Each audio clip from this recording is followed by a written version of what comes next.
On January 1, 2023, at the age of 45 years old, Northern was hired as one of the department managers in ABC Company. Sonia's starting salary within the company was 100,000 per month, and it's expected that this will increase to 180 by the time of her retirement at 65 years old. So Northern and Sonia just treat it as as the same person.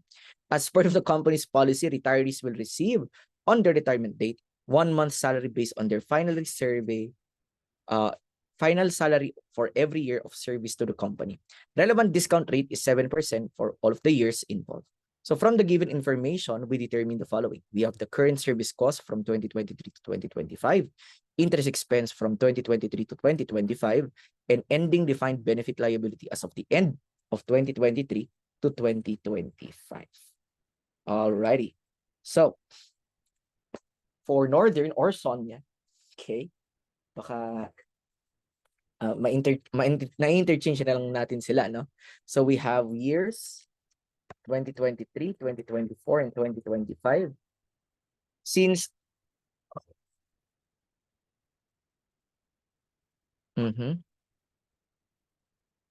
ang rule natin ay mag-increase yung 180,000 by the time of her retirement at 65 years. That's another month of salary based on their final salary. We will apply it in this factor. So year 2023, year 2024, and year 2020. So at the end of year 2023, so 19 years pa, no? 45 to 65. So 19 years pa. So single payment, this is PV of 1. The factor or the discount rate is 7% for 19 periods. After 1 year, ay di papalapit na ng papalapit yung 65 years old. This will now be PV of 1, 7%. This time it will be for 18 periods. And then PV of 1, 7%, 17 periods.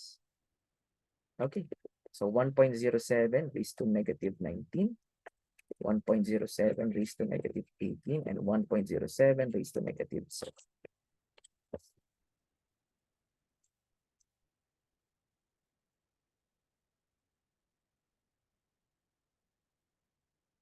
.2959 and 0.3166. I-round off natin sa 4 decimal places. Okay. And their attributed benefit would be equal to their 1 month salary, but it's expected to increase to 180. So yung future salary niya yung magiging basis.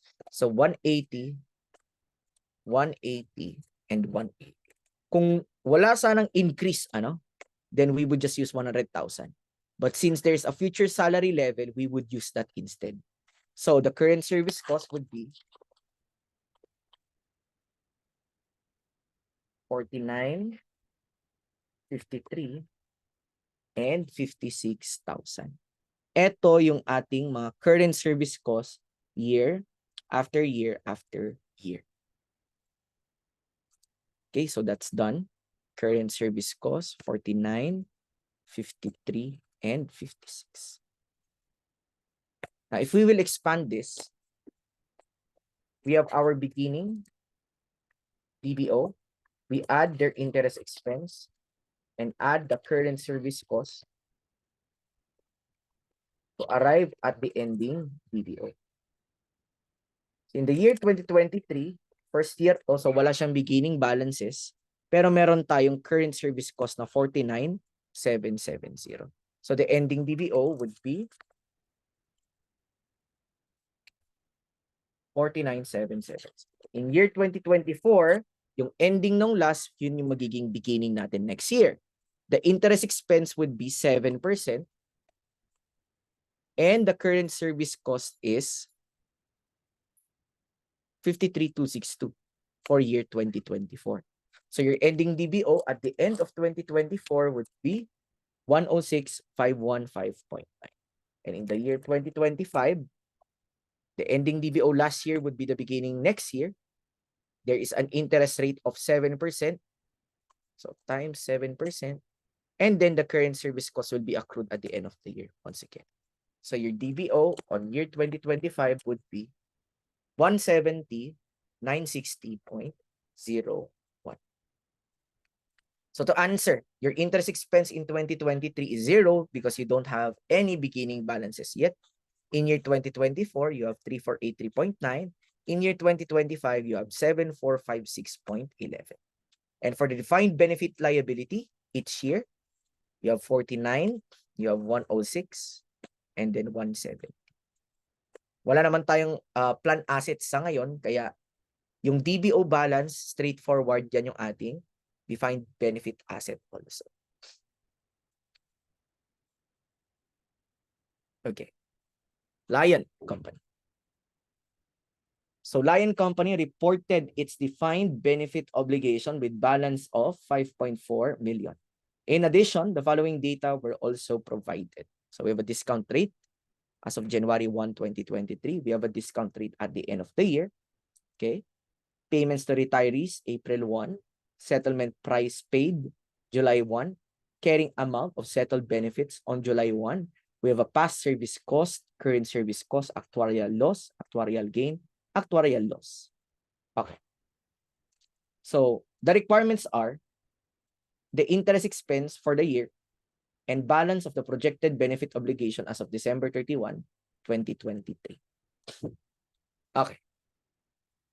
So dates are as follows.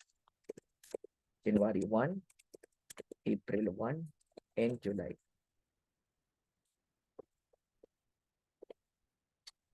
So yung amounts natin at the beginning is 5.4 million. And then may binayaran tayo na 1.2. And then may binayaran ulit tayo ng July 1 for 900,000. Yung carrying amount na tinitignan natin. Kasi ito yung nabawas sa DPO. This is the cash paid. This is the decrease in the DPO. So 900,000. So what's our time until December 31? Time to 12/31. So this one is 12 out of 12. This one is April to December. That's 9 out of 12. And this one is 6 out of 12. All right. So for the weighted amounts, that would be 5.4, 900, and 450,000. So this is the weighted average DB. So that's 4 million. We multiply it by their discount rate of 7%. And that would be your interest expense in 2023.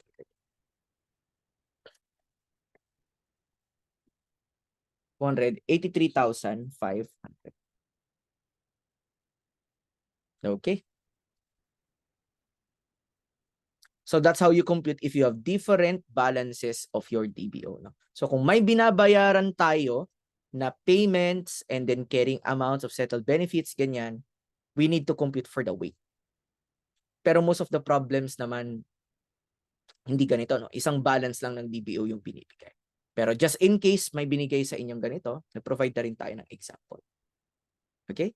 So let me just write it here para hindi siya harang sa next part ng solution natin. There we go.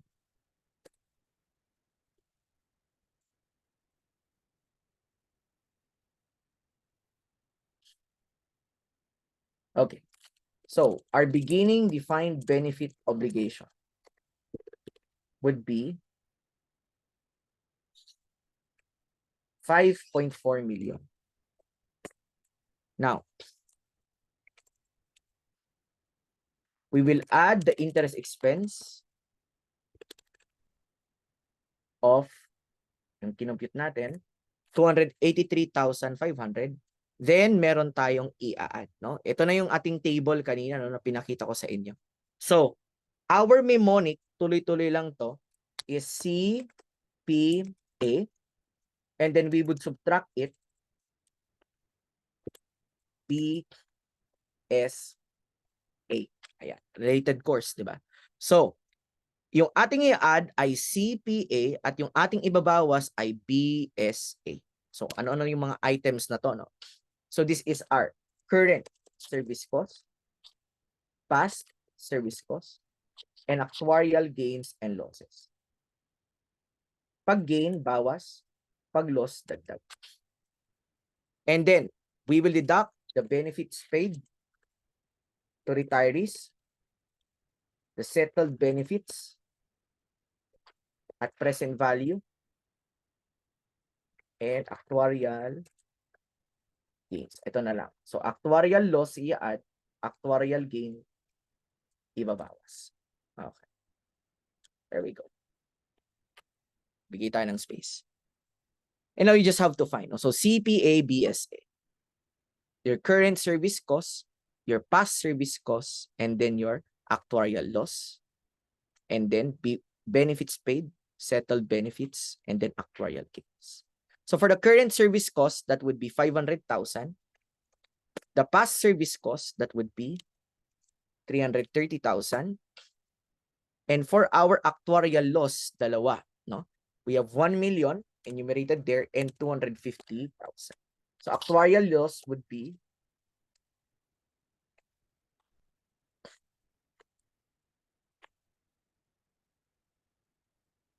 1,250,000.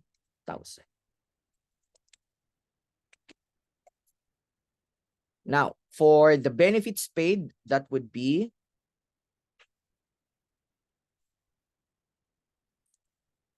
and then we have the settled benefits, no? So for the benefits paid, that would be 1.2 million, the payments paid to retirees. The settled benefits, again, at our carrying amount, that is 900,000. And for our actuarial gains, given rin dito, 800,000. So meron tayong complicated na computation ng actuarial gains and losses, ano? Pero that's not part of our problems anymore in accounting, intermediate accounting. Diretso na ganyan na lang siyang binibigay. Okay? Yung valuation mismo, ibang course na yun, kumbaga. So, the deductions would be 1.3 million. No, 2.9. There you go. So, our ending defined benefit obligation would be 4,863,500. So yun yung pattern natin ha. To compute for the ending defined benefit obligation, we add the interest expense and then CPA. Tapos we deduct BSA. Alright. Now, alin dito yung mapupunta sa profit or loss at alin dito yung mapupunta sa other comprehensive income? Yung mapupunta sa profit or loss ay yung ating current service cost, yung ating past service cost, yung ating interest expense. And itong settlement, it would be the gain or loss. Tingnan natin. Mukhang gain ito, no? Because this is 840K minus 900K. Your price is 840. Your obligation is 900. Binayaran mo ng 840, yung obligation mo na 900. Therefore, it would be a deduction. Kasi puro cost yung kinocompute natin dito, right? So, yung cost na marirecord natin sa profit or loss would be 1,053,500. Net expense in profit or loss. Expense ha, kaya yung gain nakabawas. For OCI, that would be your actuarial loss and gains. So 1,250,000 and then 800,000. So related siya dito dun sa table na ginawa natin. Notice how they are extracted. No? So pagkatapos natin kinompute yung CPA, BSA, yung CP, and yung gain ng settlement benefits or settlement price, less carrying amount of settled benefits, they are included at our net expense for profit or loss together with our interest expense.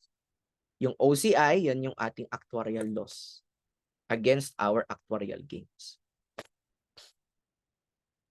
Any questions for Lion Company? So we have two more examples for today. Na comprehensive pa rin. So if you don't have any questions, kindly type Lion in the chat. So we could go to our next set of problems. Hopefully that mnemonic would help you get used to answering these types of questions.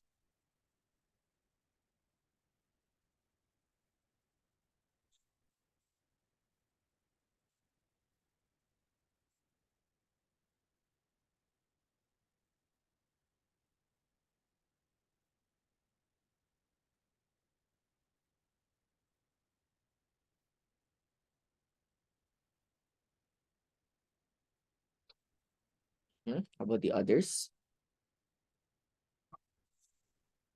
Please confirm. If you have any questions, sabi ko nga, kung may gusto kayong part na ipa-rediscuss, can you also type them in the chat.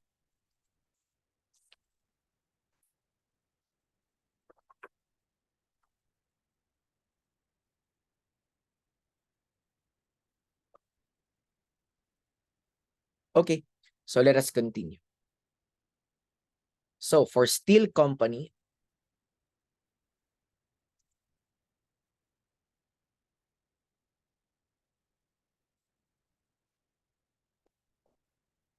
so we are being asked of the DBO, the planned assets, the retirement cost to be recognized in profit or loss, and in OCI.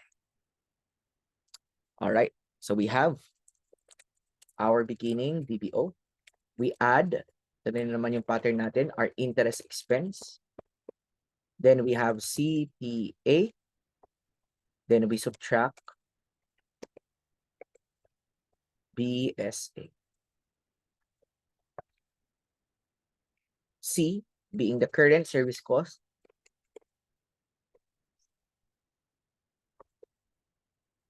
Past service cost. And actuarial losses. B, benefits paid. Settled benefits at carrying amount. And then actuarial gains. All right. So we began with a DBO of 9.4 million.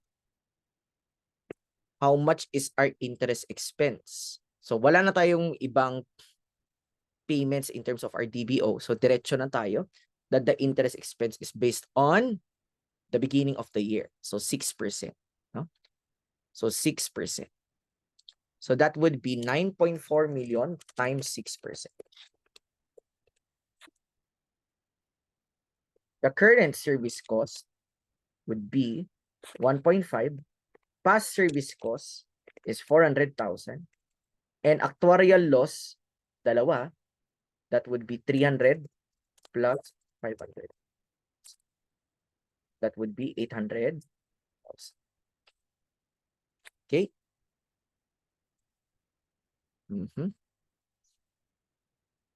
So yung ating actuarial gains, that would be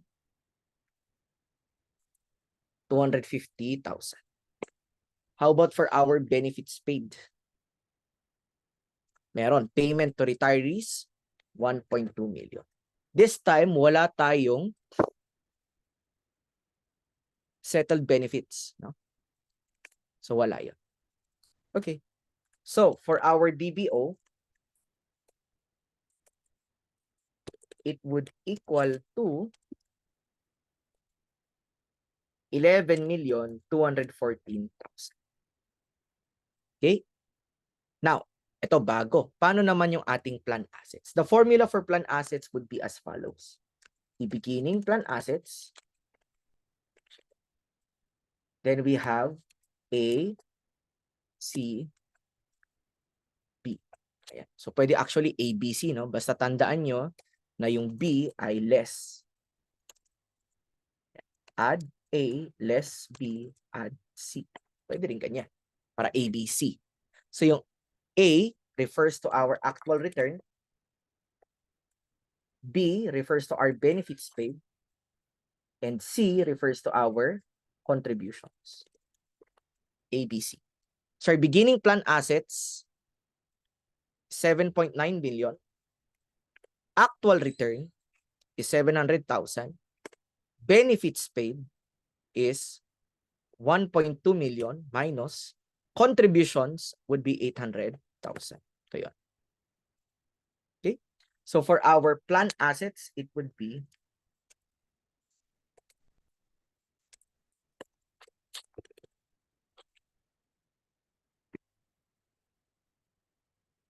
8.2 million. So let's check. 7.9 million. And then actual return, 700,000. Our contributions, 800,000.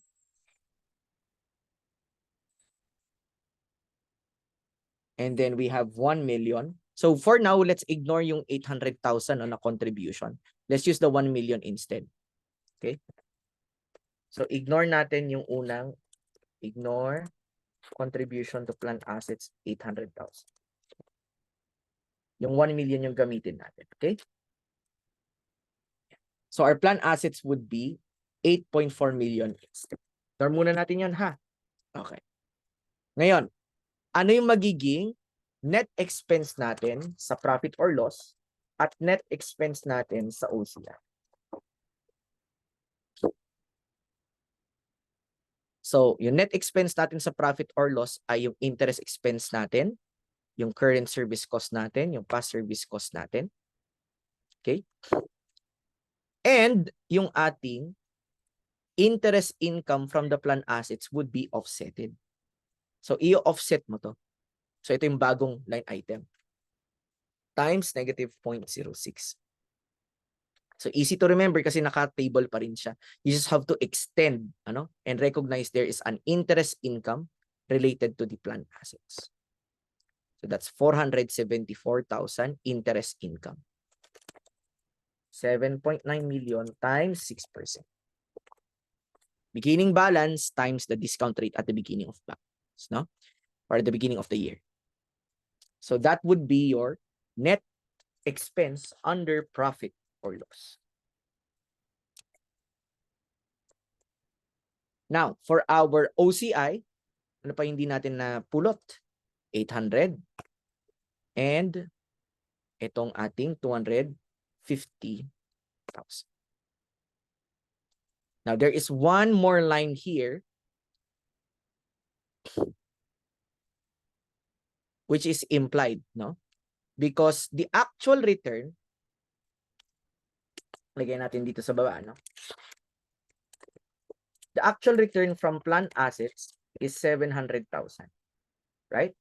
But our expected return is 474,000. Even if bago tong topic, yung actual natin na return 700, yung expected natin 474. Class, kindly type in the chat. Do you think we have a gain or loss? Actual return is greater than expected return. Do we have a gain or loss? What do you think?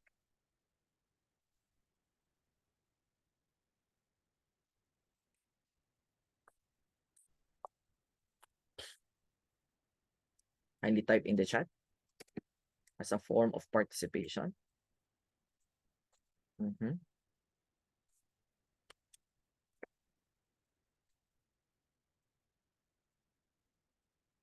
So we have a gain, right? Since yung actual natin nahigitan yung expected na return natin, we have a gain on remeasure. Okay? Gain on remeasurement. So, palatandaan natin dyan para malaman natin would be here. So, remeasurement, gain. Because actual return of 700K is greater than expected return of 474.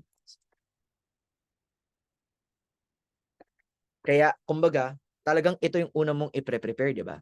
Kasi by going through this table, mas matatandaan mo ano yung nasa PL at ano yung OCI. Kagaya nito, ay, yung beginning plan ng assets pala, may interest income yan sa PL. Ay, ito actual return. Di ba may ano yan? Expected return, i-compare mo for a measurement, gain or loss. At dahil may gain, bawas ulit. Bawas ng 226,000. So, the net expense recognized in OCI would be 324,000. Okay? Kaya yung total expense natin would be total expense in comprehensive income, the one that you recognize in PL and you recognize in OCI. So that's 2,314,000. And for the journal entry, gawin na rin natin debit retirement cost for the OCI, retirement cost for profit or loss. We credit cash equal to contributions and net retirement liability. The retirement cost sa OCI, 324, PL, 1990, yung ating contributions ay 1 million, kaya meron tayong net retirement liability na 1,314,000 na ni-recognize this year. Okay? I'm just trying out something. Wait lang ha.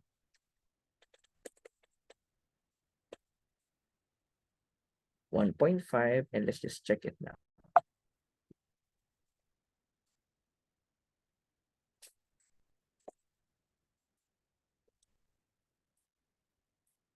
Okay.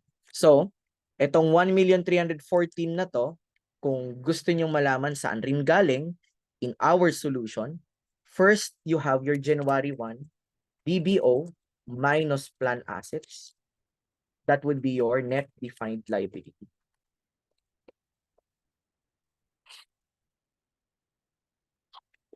Net defined benefit liability. And then when you compare that with your December 31, difference of DBO minus plan assets, that will be your increase in retirement liability. Magta-tie up sila lagi. So December 31, DBO is 11,214. And then plan assets is 8.4. So yung ending balance natin ng defined benefit liability ay 2,814,000. Now, yung ating balance dati is 9.4 minus 7.9. 9.4 million minus 7.9. So our net defined liability in January 1 is 1.5, but it increased to 2,814,000. So the increase is 1,314,000. Dito nang galing yan. Okay? So for the year-end balance in defined benefit obligation, ito yun. For the assets, this one, profit or loss, and comprehensive income. That's it. Okay. Now, on to our final example for today. Malt Company had planned assets and DBO of 8 million and 10 million respectively. Okay. During required from the given information, determine the following. Okay.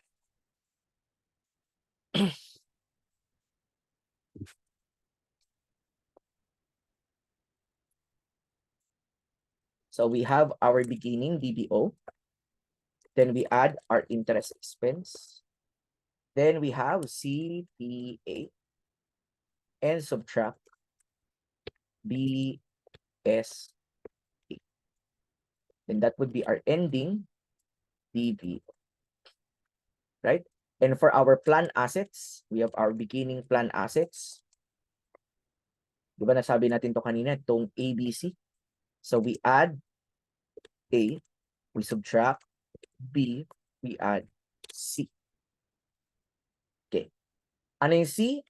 Current service cost. Then past service cost. Then actuarial losses. BSA, benefits paid. Settlement at carrying amount. So settled amounts, settled portion at carrying amounts, and then actuarial gains. For the beginning plan assets, it would add our actual return, less benefits paid, add contributions, and this time meron tayong bagong line kasi meron pala tayong binayaran, ano? So yung ating payment mismo, settled portion, but this time in this na carrying amount, notice how it's different, at paid. yung cash mismo na binayaran. Okay? So our beginning DBO is for the year 2023. That would be 8 million o 10 million and 8 million. Current service cost would be 1.3 million, past service cost 700,000, actuarial losses would be 500,000. Benefits paid, it would be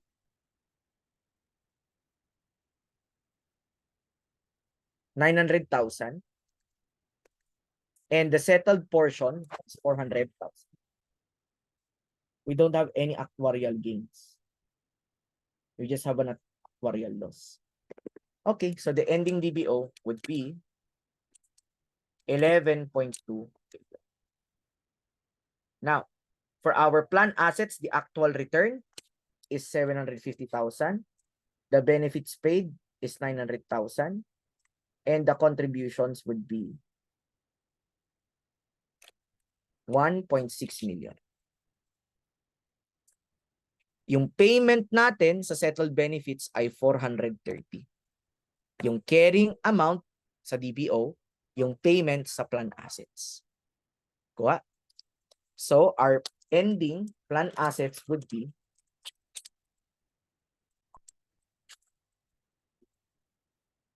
9 million. Ngayon, alin dito yung mapupunta sa ating profit or loss at sa ating OCI? Net expense in profit or loss and then OCI. Current service cost, past service cost, and then yung interest expense natin, ano? Di pa pala natin na-take into account yon. Yung interest expense natin is 7% at the beginning of 2023. So 7% times 10 million.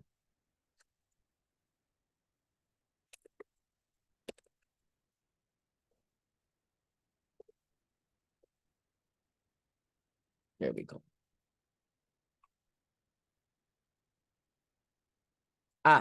Good. Sir, ito po hindi po ba included? Included siya pero next year pa. Year 2023 muna tayo. Okay? Ayan. So we continue.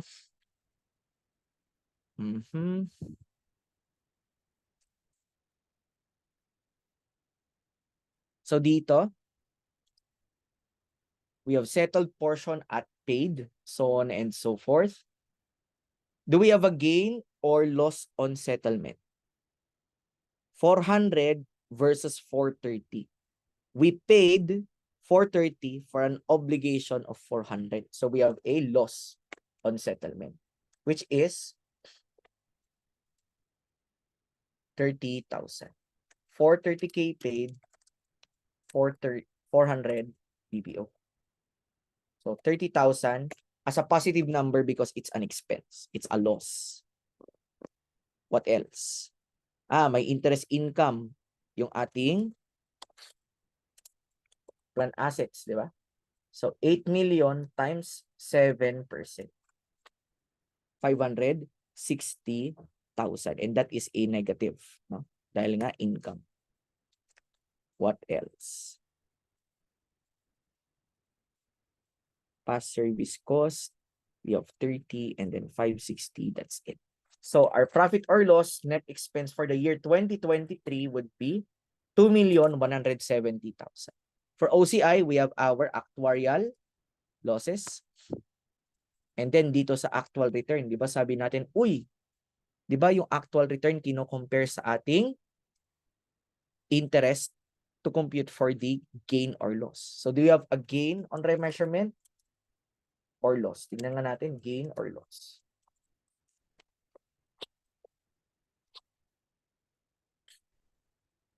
Yung expected return natin ay 560,000. Yung actual return natin ay 750,000.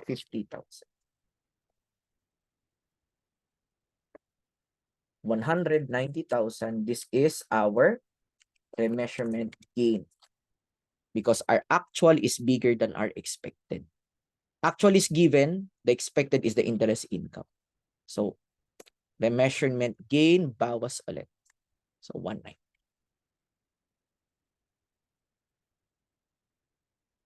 Okay?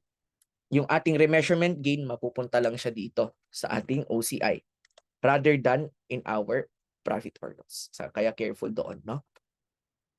Kaya yung ating OCI, it would be a net cost of 310. That is for the year 2023. So almost the same solution that we have here in the previous year or in the previous example. We do it one more time for 2024 this time. So same solution. Yes, Miss Agabon. Go ahead. Do you have any question? Sige lang type mo lang sa chat if you cannot open your mic. That's okay. So for year 2024, tuloy-tuloy lang tayo muna. Our beginning DBO is our ending DBO last year sa 2023. Our beginning plan assets in 2024 is the ending plan assets from last. Okay. Now, for the interest expense, the rate that we would now use next year na eh. So, 8% na ngayon. So, 8% times 11.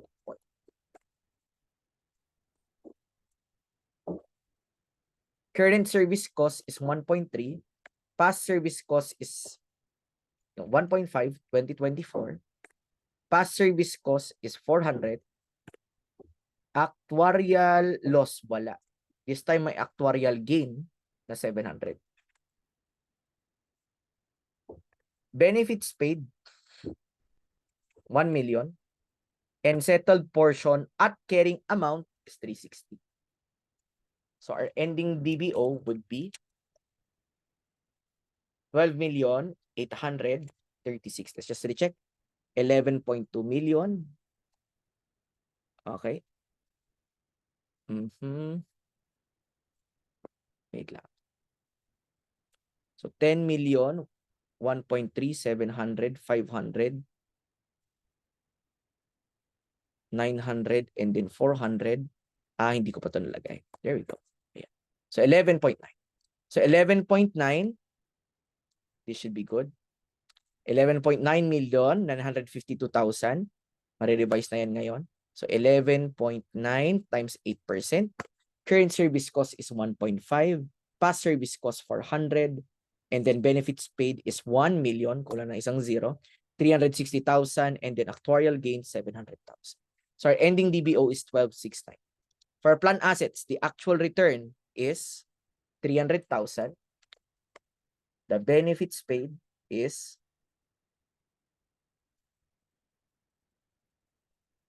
1 million. The contribution is 2 million. And the settled portion paid amount is 300,000. So add less, add less. ABCs, no? ABCS. ABCs.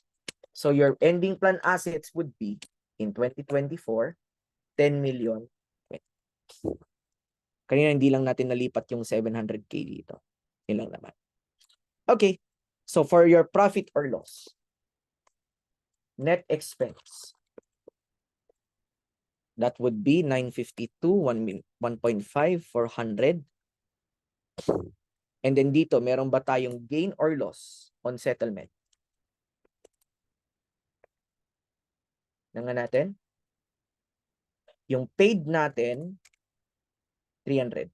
Yung obligation natin, 360. So we have a gain because we paid lower than our obligation. So this is 60,000 negative. All right. And then what else? Yung ating interest income on plan assets.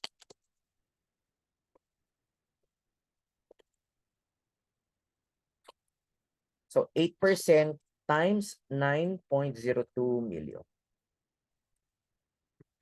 8% is the 2024 rate. 721,600. So 1.5, 400, 952, 721, and then 60. So our net cost recognized in PL is 2,070,400. Sa OCI naman, yan yung ating net actuarial gains. And then our remeasurement gain or loss. Tingnan natin. Our expected return is our interest income of 721,600. Our actual return is 300,000. So this time, we have a loss.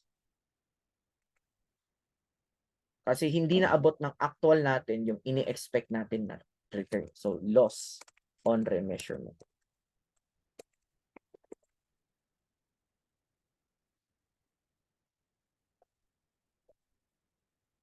So therefore, since it's a loss, it's an addition, 421,600. And that's it. Your net expense in OCI would be 278,400. So you have, you actually have a net income, no? Not a net expense, but a net gain in OCI. Because it's a negative amount. That would imply that there's a net gain. Gain mo to 700, loss mo to 421. So may net gain ka ng OCI na 278,400. And if you're just asked the net defined benefit liability or asset, we have a liability because we have 12,692 minus 10,020,000. Mas malaki si DBO. So may net defined benefit liability tayo ng 12/31/2024 amounting to 2,672,000. And when we compare that with our net defined benefit liability in 12/31/2023,